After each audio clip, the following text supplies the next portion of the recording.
Baik, Bismillah kita awali bersama dengan bacaan basmalah. Bismillahirrahmanirrahim.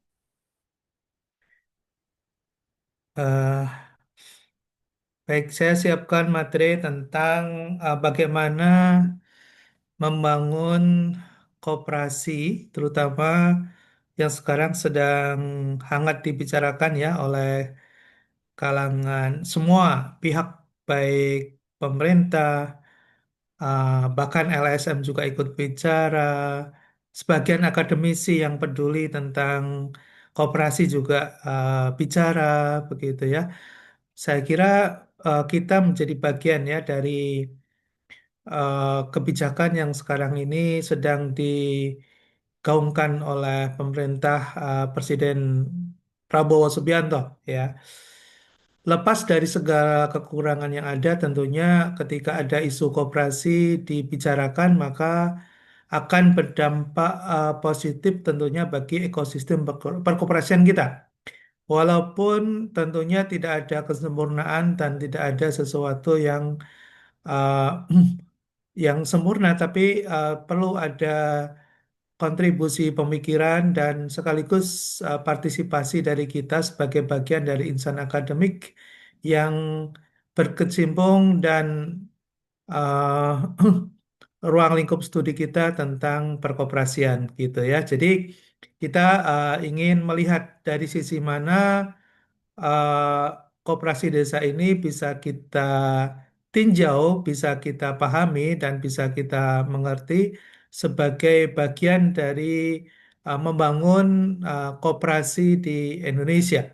Ya, baik, kita coba lihat beberapa poin. Kita akan melihat dan meninjau bahwa gagasan ini sesuatu yang uh, out of the box gitu ya, di mana koperasi menjadi program secara resmi oleh pemerintah untuk menjadi kegiatan dalam rangka mendorong pertumbuhan perekonomian ke depan.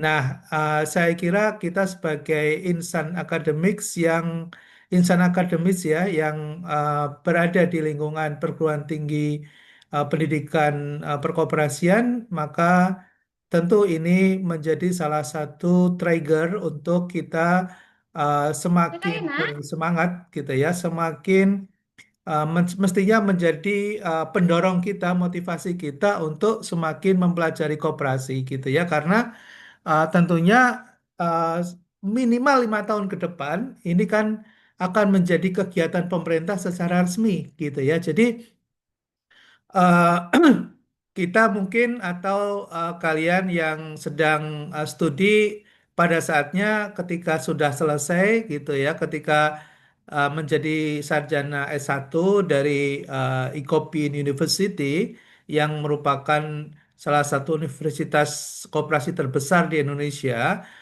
mestinya bisa mengisi celah ruang yang masih terbuka untuk meniti karir di bidang perkoperasian, karena dengan sendirinya nanti akan terbuka peluang kerja ya di perkoperasian. Kita bisa bayangkan 80.000 ya, 80.000 desa titik koperasi ini akan berdiri. Jadi 5 tahun ke depan sangat membutuhkan tenaga-tenaga terampil yang memiliki kompetensi di bidang perkoperasian.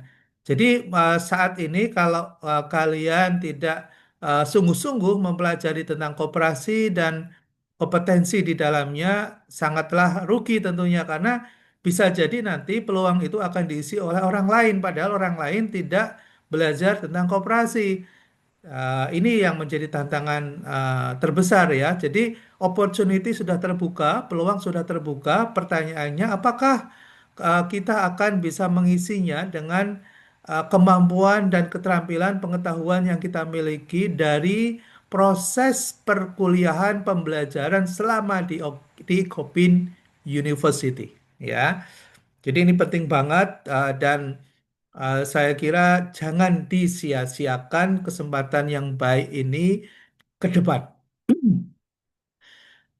Eh, Lalu pertanyaannya yang kedua adalah bagaimana kita akan memasuki dan ikut berkontribusi dan berpartisipasi di dalam membangun ekosistem berkoperasian. Karena ketika bicara tentang entitas koperasi, maka tidak berdiri sendiri dia, tapi ada pendukung, supporting yang ada di wilayah kanan, kiri, atas, bawah yang menjadi penopang, ya menjadi penopang dari koperasi itu yang disebut dengan ekosistem. Jadi ekosistem itu misalnya apa? Contoh-contoh misalnya kita hidup di dalam sebuah rumah tangga namanya, ya kan? Kita nggak mungkin hidup sendirian di dalam rumah, ya kan? Kita pasti pada suatu saat kita akan membutuhkan makanan dan minuman. Kita akan keluar pasti dari rumah. Lalu ketika keluar dari rumah, kita akan membeli sesuatu, gitu ya. Maka pasti akan mencari warung. Nah, warung itu yang menyediakan bukan kita sendiri, yang menyediakan adalah tetangga kita, gitu ya. Nah, itulah ekosistem kita hidup. Jadi kita hidup dalam sebuah sistem gitu ya. Begitupun ketika misalnya kita punya menginginkan kendaraan misalnya atau sepeda misalnya. Nggak mungkin tiba-tiba sepeda datang sendiri, motor datang sendiri, nggak mungkin gitu. Lalu gimana? Ya kita akan mencari toko sepeda atau mencari toko sepeda motor gitu. Nah, di situ ada yang menyediakan. Itulah yang kemudian menjadi supporting untuk memenuhi kebutuhan kita. Itulah ekosistem. Ada warung, ada toko, begitu ya. Lalu kemudian misalnya kita nggak ada uang gitu ya. Sementara kita sudah bekerja sebetulnya misalnya gitu ya, sudah bekerja. Tapi bekerja itu kan pendapatannya mungkin tidak bisa cukup langsung untuk membeli sepeda motor yang harganya 20 juta misalnya. Sementara gajinya cuma 2 juta misalnya. Nah, tidak kemudian harus menunda pembelian gitu ya. Kalau memang membutuhkan sepeda motor, beli saja sekarang gitu ya. Terus gimana caranya padahal harganya 20 juta, uangnya cuma 2 juta. Nah, disitulah yang kemudian ada lembaga keuangan, ada koperasi simpan pinjam gitu ya, ada kredit union atau ada Baitul Mal wa Tamil, ada BMT, kita bisa pinjam, dapatkan uang tunai dulu, kemudian setelah itu kita belikan kendaraan. Kekurangannya kita cicil, kita angsur, itulah yang kemudian disebut sebagai bagian dari subsistem dalam sebuah ekosistem. Ada yang menyediakan layanan keuangan, ada yang menyediakan toko, ada yang menyediakan warung, ya kan? Lalu kita punya kendaraan, nggak mungkin juga kendaraan bisa dipakai tanpa ada BBM, tanpa ada bensin, gitu ya. Nah, bensin dari mana? Kita harus ke SPBU, gitu ya. Nah, SPBU itu adalah subsistem, ya. Nah, jadi dalam suatu entitas itu nggak mungkin berdiri sendiri. Dia membutuhkan ekosistem, dia membutuhkan supporting dari para pemangku kepentingan yang lain, gitu. Koperasi juga sama, gitu ya. Koperasi nggak bisa dia sendirian. Dia butuh untuk tempat transfer uang, pembayaran, butuh pemasok. Pemasok banyak sekali. Ada pemasok tenaga kerja seperti nanti kalian yang nanti akan mencari pekerjaan itu menjadi pemasok juga, ya. Pemasok human uh, human resources, ya, sumber daya manusia, ya. Pemasoknya adalah kalian nanti akan menjadi bagian dari itu, gitu ya. Terus apalagi ekosistem kooperasi? Ekosistem kooperasi ada distributor. Nggak mungkin misalnya dia menghasilkan barang, kemudian barangnya berjalan sendiri. Pasti butuh ada kegiatan distribusi. Maka butuh ada namanya supporting atau subsistem. Nah, itu yang kemudian ketika membangun suatu entitas, maka dengan sendirinya lingkungannya itu akan bergerak, ya, akan bergerak dan kemudian ada pertumbuhan, ada pergerakan ekonomi dan akan ada pertumbuhan kalau itu dilakukan dengan benar. Kalau itu dilakukan dengan benar. Maksudnya apa? Dilakukan dengan benar bisa saja kemudian itu dilakukan bukan sebagai koperasi yang memiliki, ya, yang memiliki inklusivitas, yang memiliki kemandirian, yang memiliki kegotong royongan, lalu kemudian berubah misalnya menjadi industri. Nah, ini yang kita ingin coba bantu meluruskan, jangan sampai membangun koperasi seperti membangun pabrik gitu ya. Kenapa? Apakah pabrik tidak manfaat? Manfaat juga, ada manfaatnya juga. Tapi yang mendapatkan manfaat terbesar adalah pemilik modal. Itu yang mendapatkan manfaat terbesar. Ya, jadi kalau koperasi yang mendapatkan manfaat terbesar siapa? Anggotanya, pemiliknya, para kontributornya, para partisipannya, membernya terutama yang ada di dalam itu ikut ketika koperasinya bertumbuh, ketika koperasinya itu membesar, maka anggota yang notabene adalah masyarakat desa itu ikut menjadi makmur, ikut menjadi sejahtera karena usaha yang mereka lakukan bersama itu ya. Nah, tantangannya karena ini menjadi program pemerintah, maka yang biasanya akan dihadapi adalah eh, adanya semacam mandatori. Ya, mandatori itu apa? Kata-kata mandat. Mandat itu apa? Mandat itu kepercayaan yang berupa perintah. Jadi kepercayaan yang memiliki karakter perintah yang harus dijalankan itu namanya mandat. Ya, makanya ada istilah mandat MPR dulu begitu ya ketika seorang kepala atau pimpinan daerah dipilih oleh Majelis Permusyawaratan Rakyat misalnya MPR misalnya maka si kepala pemerintahan itu mendapatkan mandat dari MPR. MPR mendapatkan mandat eh, rakyat ya sebagai wakil rakyat itu dulu ya itu dulu. Nah sekarang karena ada pemilihan langsung maka eh, bukan mandat MPR tapi mandat rakyat. Sekarang para pimpinan daerah dari eh, dari bawah sampai presiden gitu ya dari desa sampai presiden. Nah kita ingin menjadikan koperasi ini adalah mandat dari anggota yang memiliki tentunya ada local wisdom, ada potensi ekonomi lokal yang bisa bertumbuh gitu ya, dan ada aktivitas yang memang berorientasi pada penumbuh kembangan ya dari potensi-potensi lokal baik SDM-nya, kemudian ekonomi lokalnya gitu ya, maupun tentunya seluruh pihak ya yang memiliki kepentingan terhadap ekonomi lokal atau desa.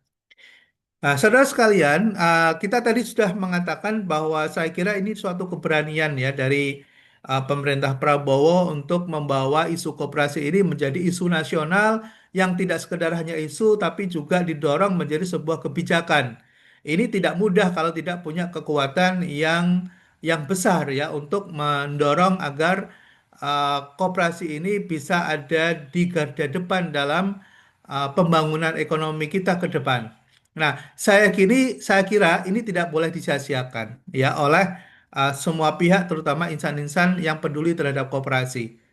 Ya, plus minus apakah nanti tentunya di dalam proses pelaksanaannya tidak mungkinlah kemudian tiba-tiba sempurna dan lengkap. Ini yang perlu kita kawal dan kalian menjadi bagian dari mahasiswa yang sedang mempelajari tentang koperasi, maka sekali lagi pelajarilah sungguh-sungguh gitu ya karena pada saatnya nanti kalian ketika berada di tengah-tengah masyarakat akan dilihat sebagai seorang yang tahu tentang koperasi gitu ya.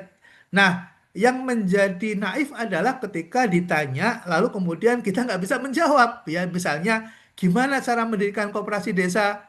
Eh, gimana ya? Kok saya nggak tahu loh?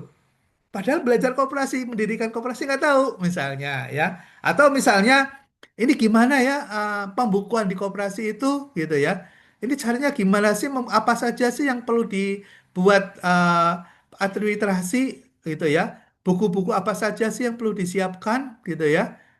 Aduh, kok saya nggak tahu ya? Loh, kok nggak tahu gitu ya? Padahal sudah pernah belajar tentang operasi gitu ya. Nah, hal-hal seperti itu yang sangat mendasar, cobalah pelajari secara sungguh-sungguh. Kalau tidak tahu, tanyakan ya kepada para dosen ya, di lingkungan Ecopin University tentunya yang mereka sudah sangat paham tentang itu. Ya, jadi hal-hal yang sangat mendasar kuasai dulu. Itu ya saran saya. Contoh mendirikan koperasi gimana caranya itu harus tahu ya. Tapi sekedar untuk marimain saja. Bagaimana cara mendirikan koperasi? Nah, ini perlu ada session sendiri, tapi nggak apa-apa. Saya sedikit flashback saja, gitu ya. Untuk mendirikan koperasi, maka perlu ada calon anggota, itu yang paling penting ya. Calon anggotanya berapa sekarang?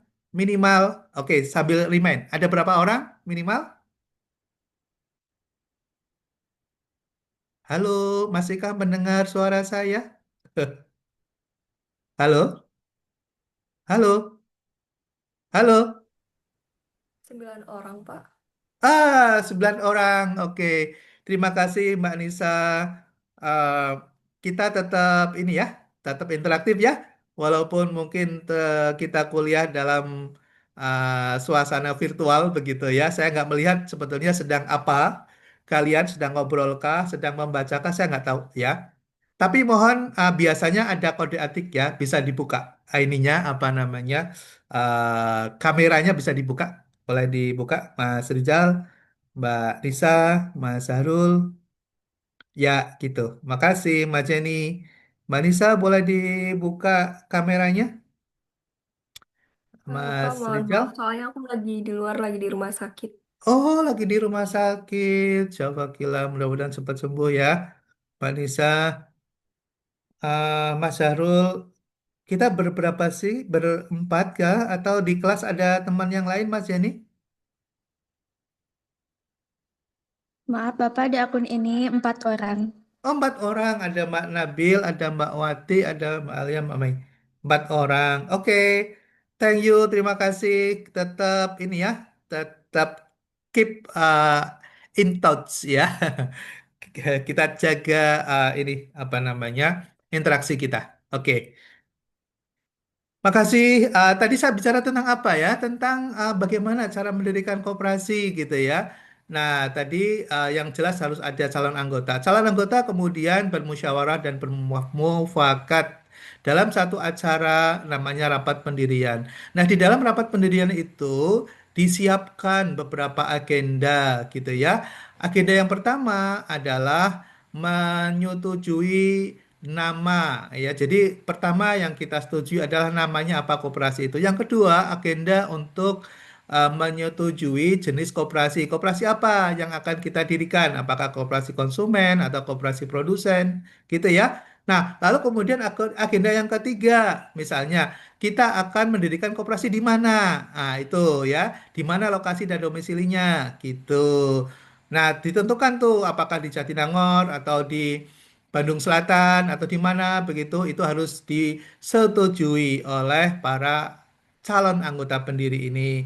Lalu kemudian setelah itu bikin kesepakatan tentang usaha yang mau dilakukan. Usahanya apa? Apakah usaha di bidang retail, perdagangan, ataukah di usaha simpan pinjam, ataukah usaha di bidang transportasi, ataukah bla bla bla bla. Silakan ditentukan jenis usahanya disepakati bersama. Kemudian ditulis di dalam notulen ya.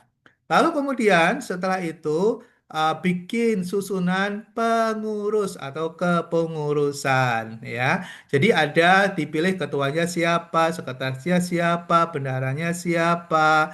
Lalu kemudian mungkin ada kepala bidang atau ketua bidang apa, silakan dipenuhi gitu ya. Lalu kemudian apa lagi yang diperlukan selain kepengurusan? Tentunya ada pengawas ya, ditentukan siapa pengawasnya. Lalu kemudian terbentuklah struktur ya, struktur sudah terbentuk gitu. Lalu kemudian apalagi yang paling penting ya, paling penting untuk menandai bahwa nanti yang mendirikan itu adalah anggota ya. Apa kira-kira yang perlu dipastikan menandai sebagai anggota? Ada yang tahu? Mbak Nisa, Mas Jenny, Mas Rizal, apa ayo? Selain yang udah kita sebutkan tadi. Halo? Masih keep in touch? Suara saya masih kedengaran? Ada yang tahu kalau mendirikan koperasi? Ah, ini tantangan ya, tantangan terberat dan terbesar ya. Kalau ada mahasiswa di Ikopin tidak tahu gimana cara mendirikan koperasi. Ya, jadi jangan apa hal-hal yang menurut saya itu hal yang sangat ini ya sederhana gitu ya. Kuasailah ya. Maka ada curiosity namanya ya. Curiosity itu adalah rasa penasaran dan ingin tahu gitu ya. Kalian ingin tahu nggak sih gimana caranya untuk mendirikan koperasi? Pertanyaannya gitu ya. Ingin tahu nggak, Mas Jenny? Ingin tahu nggak? Ingin, Prof. Nah, yang penting ingin tahu dulu ya. Kalau nggak ingin tahu ya, saya mau cerita apapun pasti tidak akan menarik karena nggak ingin tahu, gitu ya. Dan tidak harus dari saya, bisa dari googling dari manapun. Yang penting kalian ada curiosity, ada curiosity namanya, curiosity. Curiosity adalah rasa ingin tahu, gitu ya. Kalau ada rasa ingin tahu, maka carilah jawabannya. Dari mana saja sumber jawabannya sekarang sangat mudah sekali. Gitu ya. Bukan untuk dihafalkan, tapi untuk diketahui dan untuk diamalkan. Nanti baru bermanfaat. Gimana cara mengamalkannya? Ya bikinlah koperasi. Coba berani nggak bikin koperasi bersama dengan teman-teman? Gitu ya. Tapi minimal kalaupun belum berani, ya minimal tahu dulu ya. How to know, tahu dulu. How to do itu akan lebih bagus lagi kalau kita sudah mengetahui ingin tahu bagaimana cara melakukannya. Oke, tadi jawabannya adalah berapa simpanan pokok dan simpanan wajib yang harus dibayarkan oleh para calon pendiri atau calon anggota koperasi. Ya, kalau sudah ditentukan simpanan pokok simulasi berapa, nah, buatlah berita acara, gitu ya. Kemudian ditandatangani daftar hadirnya, gitu ya. Lalu kemudian setelah itu dilegalkan, dimasukkan ke dalam notaris untuk dibuatkan dalam anggaran dasar koperasi. Jadi anggaran dasar koperasi itu secara keseluruhan sudah ada draftnya. Tinggal pokok-pokok poin tadi yang saya sampaikan dan saya sebutkan tadi itu diberikan ke notaris. Nanti notaris akan membantu menyusun dan menerbitkan yang namanya anggaran dasar. Anggaran dasar selesai, berarti secara legal maka koperasi sudah berdiri. Gitu ya. Sambil menunggu pengesahan dari berita negara melalui SK Kemenkumham. Oke, sampai di sini dulu ya sebagai remind. Saya khawatir karena kalian mahasiswa Ikopin ketika ditanya gimana cara mendirikan misalnya nggak paham, nggak tahu gitu. Ya, oke. uh, nah ini yang menjadi tantangan kita ke depan. Ya, tantangan ke depan uh, sifatnya sekarang ini terlihat masih sangat monopolistis ya. Jadi semua sedang didesain dan dikonsep dari atas gitu ya. Nanti desa atau nanti masyarakat itu tinggal menjalankan saja ya, tinggal menjalankan saja. Ini sebetulnya dari prinsip idealita pendidikan koperasi memang tidaklah ideal ya karena semestinya semua inisiatif itu muncul dari bawah bottom line dari anggota. Tapi karena keterbatasan dan ini juga menjadi program pemerintah, tentunya pemerintah memiliki kewajiban untuk menyiapkan aturan, menyiapkan rules of games-nya gitu ya. Karena ini juga akan menggunakan sebagian dana APBN, anggaran ya, belanja negara ya. Sehingga mau tidak mau harus secure, harus aman dan tepat sasaran.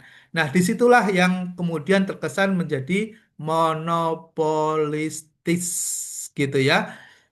Oke, eh, lalu sekarang yang menjadi tantangan adalah membangun ekosistem tadi yang seperti saya ceritakan. Jadi koperasi akan menjadi tumbuh kuat, memiliki akar yang kuat kalau para anggotanya menyadari bahwa itu adalah kebutuhannya. Ya, bukan kebutuhan pemerintah sebetulnya. Itu adalah kebutuhan rakyat. Itu adalah kebutuhan masyarakat agar masyarakat memiliki usaha sendiri. Ya, Jadi perlu kita ingat bahwa koperasi itu milik anggota, bukan milik pemerintah. Itu yang harus kita garis bawahi. Milik anggota. Anggota siapa? Anggota adalah rakyat. Anggota adalah masyarakat. Artinya bahwa distribusi anggaran yang nanti akan masuk ke dalam rekening koperasi dan kemudian ada itu menjadi aset koperasi, sebetulnya aset koperasi itu adalah asetnya anggota. Berarti nanti ada dua yang akan mengalir ke dalam rekening koperasi. Satu bisa berupa pinjaman yang sifatnya harus dikembalikan, itu biasanya muncul dari akan muncul yang bersumber dari lembaga-lembaga komersial seperti bank misalnya ya.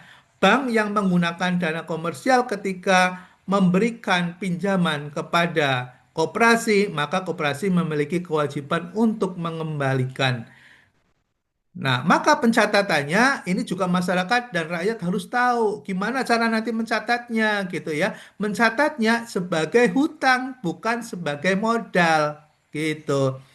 Nah, modal itu sumbernya dari mana? Modal itu sumbernya dari simpanan pokok, simpanan wajib yang berasal dari anggota. Adapun nanti simpanan pokok dan simpanan wajib itu misalnya anggota diberikan hibah oleh pemerintah itu persoalan lain ya. Jadi masyarakat itu bisa jadi dia nggak bisa bayar simpanan pokok simpanan wajib, tapi sumbernya adalah pemberian dari pemerintah berupa hibah. Boleh nggak? Nah, Mbak Jenny, Mbak Jenny, Mbak Jenny, boleh nggak sumbernya dari hibah? Boleh, Prof. Boleh, nggak usah ragu-ragu. Pemerintah berbaik hati mau kasih modal gitu ya. Itu nanti akan menjadi milik anggota yang memang ditujukan untuk modal gitu. Nah, tentunya karena ini sedang mendesain untuk mengembangkan suatu sistem perekonomian yang berbasis koperasi, gitu ya. Memang idealnya mestinya semua bertumbuh dari anggota dan rakyat sendiri. Itu seharusnya. Tapi ini karena menjadi sebuah kebijakan pemerintah, maka pemerintah ikut serta di dalam membangun infrastrukturnya, membangun ekosistemnya. Gitu. Nah, ekosistemnya apa yang dibangun untuk memperkuat desa tadi? Misalnya, memberikan akses kepada lembaga keuangan, gitu. Memberikan akses kepada lembaga atau perusahaan pemasok, ke distributor, misalnya masuk ke produsen, misalnya masuk ke industri, misalnya. Nanti misalnya ada ekonomi lokal yang memiliki competitive advantage misalnya di bidang peternakan unggas misalnya menghasilkan telur misalnya, maka telur itu bisa diserap oleh pemerintah melalui ekosistem bulog misalnya, sehingga harganya bisa dijaga, harganya bisa dikendalikan, tidak dimainkan oleh para tengkulak. Jadi untuk melindungi masyarakat desa terutama para peternak lokal gitu ya yang dulunya mungkin tidak memiliki akses, sangat tergantung misalnya kepada tengkulak, harganya bisa dimain-mainkan. Sekarang dengan adanya koperasi, koperasi seharusnya dia berperan untuk membeli dulu menjaga harga. Lalu koperasi tidak perlu khawatir karena dijamin oleh misalnya Bulog. Bulog, ada yang tahu Bulog? Ada yang tahu Bulog? Halo, Mas Jenny? Halo, Ya, ada perusahaan tahu Bulog, BUMN. Mas Jenny? Mas Zarul? Perusahaan BUMN. Mas Zarul pernah dengar Bulog? Halo, Mbak Nabila, Mbak Ya, Alia, Mbak Mai, Mbak Wanti? Halo? Pernah, Pak. Alhamdulillah. Minimal pernah ya. Saya sangat senang sekali, appreciate ya. Ah, kalau boleh tahu, Bulog itu apa, Mas Zarul? Apa, Mas? Eh,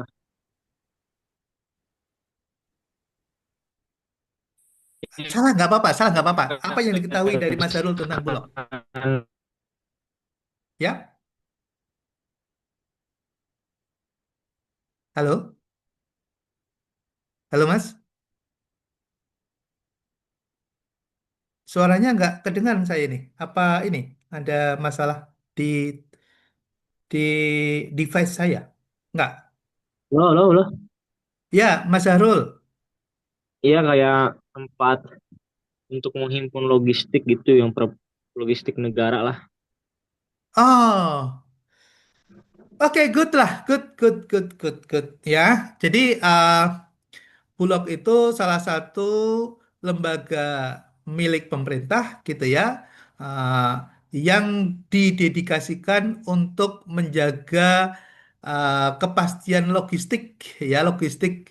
Jadi dia memiliki gudang-gudang yang biasanya digunakan atau warehouse yang digunakan untuk menampung komoditas utama sembako seperti beras gitu ya, bisa saja di dalamnya ada telur, daging, tepung yang menjadi konsumsi utama masyarakat itu, untuk menjaga stabilitas harga, untuk menjaga stabilitas pasokan gitu ya, untuk mendistribusikan mereka daerah yang kekurangan itu, pemerintah memiliki kewajiban untuk menjaga stabilitas harga melalui kepastian pasokan. Karena kalau pasokan beras misalnya di suatu daerah itu berkurang dan tidak cukup memenuhi, biasanya harganya langsung naik gitu ya. Nah, itu sangat meresahkan masyarakat dan pemerintah punya kewajiban untuk menjaga stabilitas harga itu. Itu salah satu dari fungsi pemerintah melalui salah satu lembaga yang dimilikinya yang namanya Bulog gitu ya. Nah, Bulog itu menjadi bagian dari ekosistem koperasi ke depan ya. Nah, itu contoh ya, contoh bicara tentang ekosistem. Jadi, bagaimana agar produksi atau kegiatan ekonomi yang dilakukan oleh masyarakat desa itu bisa dilindungi harganya, stabilitas harganya, gitu ya, dan juga mereka bisa dapat pastikan pasarnya, gitu ya. Jangan sampai ada misalnya suatu desa yang masyarakat berpansaharian misalnya memiliki tanaman palawija seperti cabai misalnya ya. Tiba-tiba ketika panen cabai harganya tiba-tiba ngedrop misalnya 1 kilo misalnya dihargai cuma 3.000 misalnya. Nah, kan daripada memetik, dikasih upah cuma 3.000 nggak ada harganya, kadang dibuang, ya, dibiarkan saja nggak dipanen gitu ya. Kan kasihan gitu. Nah, tapi kalau ada koperasi misalnya yang pasti akan membeli harga-harga itu misalnya, maka tentunya petani akan mendapatkan kepastian dan mendapatkan perlindungan terhadap harga. Itulah yang mestinya koperasi menjadi bagian ya dari problem solving ya, menyelesaikan masalah-masalah terutama terkait dengan over capacity di desa, over produksi misalnya, atau bahkan ada yang kekurangan misalnya desa itu misalnya ada yang ada problem misalnya, tidak bisa membeli telur misalnya karena telurnya harganya sangat mahal sekali. Bisa jadi koperasi menjadi bagian dari distribution channel untuk Bulog yang adanya di kota atau kabupaten itu masuk ke desa untuk mendistribusikan eh, telur misalnya dari daerah lain ya. Nah, itulah ekosistem yang saya kira koperasi nanti akan bisa eksis dan bisa memberikan solusi kepada masyarakat. Nah, terus sekalian, yang menjadi concern kita sekarang dari sisi manfaat, oke, sangat banyak insya Allah, sangat banyak. Dari perspektif pendekatan teori akan bisa seperti itu. Tapi yang menjadi persoalan ke depan adalah ketika misalnya uh, kita membangun ekonominya tapi lupa membangun orangnya. Ya, maksudnya apa? Karena koperasi itu kan kumpulan dari orang, bukan kumpulan modal, gitu ya. Nah, kumpulan orang mestinya sentral dari pembangunan yang dilakukan adalah membangun orang, gitu ya. Nah, orang membangunnya dari sisi mana lebih dulu, ya kan? Ya, yang menjadi sangat menentukan kualitas kerja dari koperasi adalah kapasitas orangnya, human-nya. Nah, makanya kemudian pendidikan menjadi salah satu hal yang sangat krusial di mana proses edukasi literasi ya terhadap anggota-anggota koperasi di desa itu terus bisa bertumbuh dan berkembang. Maka pendidikan harus dilakukan secara masif. Kalau hanya uang saja yang digelontorkan ke desa tanpa adanya keseimbangan pengetahuan, kecakapan, keterampilan dari masyarakat desa, maka tidak akan bisa berubah nasib desa itu. Ya, karena bisa jadi yang kemudian uang mengalir ke desa itu hanya terserap untuk konsumsi, tidak ada aktivitas untuk produksi. Disinilah yang kemudian lembaga pendidikan sangat berperan seperti IKOBIN. Nah, saudara sekalian, belajar dari pengalaman, maka koperasi itu harus inklusif. Inklusif itu artinya apa? Inklusif artinya jangan kemudian membeda-bedakan, harus terbuka. Koperasi itu salah satu prinsipnya adalah terbuka dan sukarela. Jadi jangan sampai nanti misalnya koperasi desa itu berdiri lalu menjadi eksklusif hanya milik para pejabat desa. Nggak boleh. Itu nggak bisa. Nah kalian sebagai aktivis, sebagai mahasiswa, nanti suatu saat akan menjadi sarjana. Ketika ada desa, ada koperasi di dalamnya, lalu kemudian hanya segelintir orang saja yang menjadi anggotanya misalnya dan dikendalikan oleh hanya seorang saja misalnya, ya harus dilawan gitu ya karena koperasi itu sejatinya memang ditujukan untuk mensejahterakan masyarakat melalui keanggotaan. Siapapun boleh menjadi anggota, nggak boleh kemudian dibatasi hanya untuk segelintir orang. Itu ya. Nah, maka dalam kesempatan yang baik ini tentunya kita dari awal sebelum koperasi desa ini bermunculan di mana-mana, kita sudah memiliki pemahaman yang sama, memiliki dasar pengetahuan yang sama, dan tentunya inilah yang akan menjadi equality principle, prinsip kesetaraan di dalam koperasi yang merupakan prinsip koperasi dunia. Jadi equality ya, tidak ada membeda-bedakan. Nah, saudara sekalian, saya kira kita akan bisa mendapatkan manfaat yang semakin maksimal kalau kita bisa membuka suatu ruang untuk dialog ya. Pemerintah semestinya bisa juga menyerap masukan-masukan ya dari para akademisi, para praktisi gitu ya, gerakan koperasi gitu ya, yang notabene-nya merupakan bagian dari pemangku kepentingan untuk memberikan penguatan terhadap kualitas koperasi nanti yang akan dibentuk ke depan. Jadi tidak monopolistik hanya dikuasai oleh pemerintah semata sebagai pemilik program, namun ini adalah menjadi program bersama antara pemerintah, masyarakat, dan pemangku kepentingan yang lain, terutama di dunia akademis, ya, yang memiliki dan membawa nilai-nilai dan prinsip-prinsip yang sejatinya itulah bagian dari melakukan perubahan, yaitu membuka cara berpikir, cara bertindak, dan mengambil keputusan secara benar.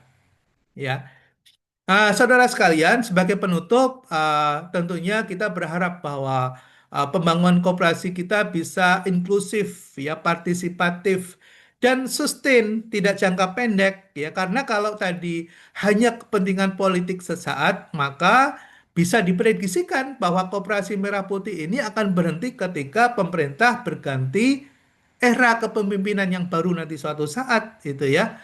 Nah, kalau ini hanya menjadi komoditas politik, maka bisa dipastikan Koperasi Merah Putih hanya akan menjadi cerita 5 tahun, ya, tidak akan bisa berlanjut, ya.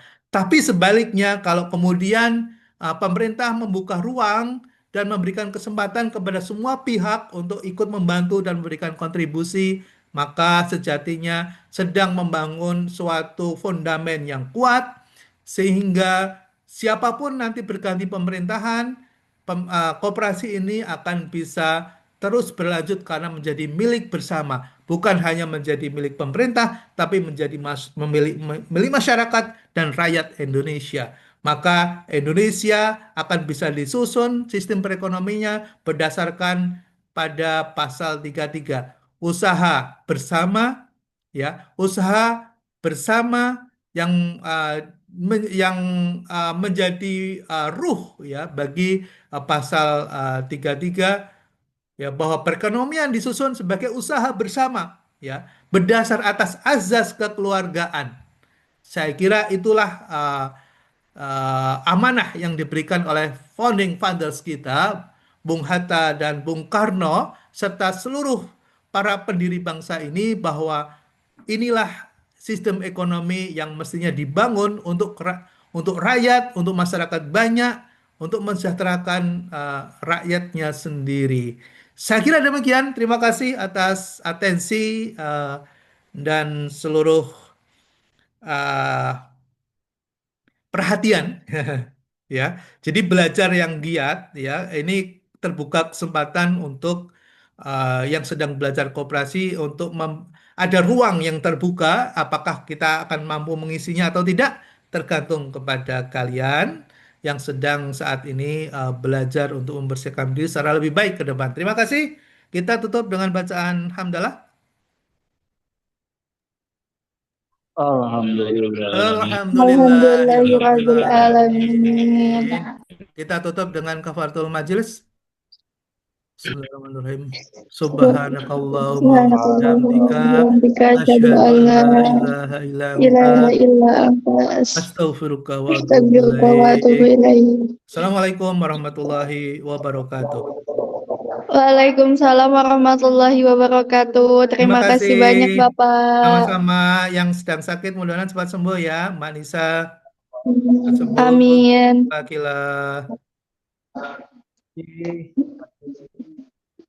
Terima kasih. Salif.